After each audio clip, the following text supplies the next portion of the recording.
नमस्कार दोस्तों, fact knowledge 7 में आपका स्वागत है। आज मैं आपको दो ऐसी संस्थाओं की कहानी सुनाने जा रहा हूं, जिन्होंने इंसान को अंतरिक्ष के अनगिनत राज सुझाने में मदद की है। मैं बात कर रहा हूं अमेरिका की नासा और भारत की इसरो की। दोनों के काम करने का तरीका अलग है, लेकिन दोनों का लक्ष्य एक ही है, अंतरिक्ष की खोज। तो चलिए इस दिलचस्प कहानी को शुरू करते हैं। कहानी शुरू होती है 1958 में, जब अमेरिका ने नासा यानी national aeronautics and space administration की स्थापना की।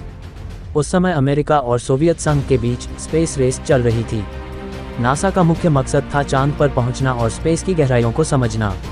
अब आते हैं हमारे देश भारत की कहानी पर। भारत ने 1969 में इसरो की शुरुआत की। डॉक्टर विक्रम साराभाई ने इसे शुरू किया और उनका सपना था कि अंतरिक्ष तकनीक को भारत के विकास के लिए इस्तेमाल किया जाए। उस समय भारत एक गरीब देश था, लेकिन इसके बावजूद इसरो ने बड़े बड़े सपने देखे और उन्हें पूरा करने के लिए दिलो जान से लग गया। तो दोस्तों, जहां नासा चांद पर पहुंचने की होड़ में था, वहीं इसरो भारत की समस्याओं को सुलझाने के लिए सैटेलाइट्स बनाने पर ध्यान दे रहा था। अब बात करते हैं इन दोनों के बजटों की दोस्तों। नासा को हर साल करीबन $25 बिलियन लगभग 1.8 लाख करोड़ रुपए का बजट मिलता है। वहीं इसरो का बजट सिर्फ $1.6 बिलियन करीब 13,949 करोड़ रुपए है। सीधे शब्दों में कहें तो नासा का बजट इसरो से 15 गुना ज़्यादा है। लेकिन इसरो ने साबित कर दिया कि कम पैसे में भी बड़े काम किए जा सकते हैं। अब बात करते हैं दोनों की उपलब्धियों की। 1969 में नासा ने अपोलो-11 मिशन के तहत चांद पर पहला इंसान भेजा। नासा के रोवर्स जैसे परसिवियरेंस मंगल ग्रह पर जीवन की खोज कर रहे हैं। नासा ने हबल टेलीस्कोप बनाया, जिसने ब्रह्मांड की अद्भुत तस्वीरें खींची। वहीं इसरो ने 2014 में मंगलयान भेजा, जो सिर्फ 450 करोड़ रुपए में बना। ये हॉलीवुड फिल्म ग्रेविटी के बजट से भी सस्ता था। 2023 में इसरो ने चंद्रयान 3 के जरिए चांद के दक्षिणी ध्रुव पर सॉफ्ट लैंडिंग कर इतिहास रच दिया। इसरो ने एक बार में 104 सैटेलाइट लॉन्च कर वर्ल्ड रिकॉर्ड बनाया।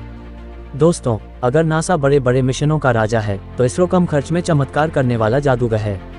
नासा बड़े बजट के साथ बड़े मिशन करता है और उसका फोकस गहरे अंतरिक्ष की खोज और इंसान को दूसरे ग्रहों पर ले जाना है।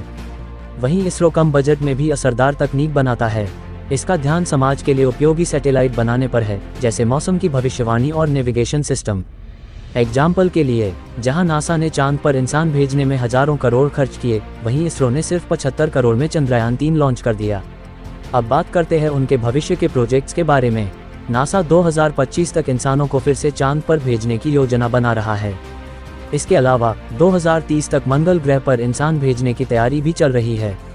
वहीं इसरो का गगनयान मिशन जल्द ही भारत का पहला मानव मिशन बनेगा। इसरो का आदित्य L1 मिशन सूरज का अध्ययन करेगा। दोनों ही एजेंसियां अंतरिक्ष की नई ऊंचाइयों को छूने के लिए तैयार हैं।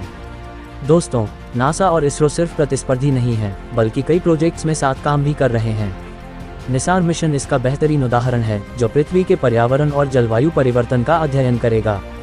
तो नासा और इसरो दोनों अपनी अपनी जगह पर शानदार हैं। एक बड़े मिशन का बादशाह है, तो दूसरा कम बजट का जादूगर। अगर आपको ये कहानी पसंद आई हो, तो इसे लाइक करें, अपने दोस्तों के साथ शेयर करें और चैनल को सब्सक्राइब करना न भूलें। मिलते हैं अगली रोचक कहानी के साथ। जय हिंद।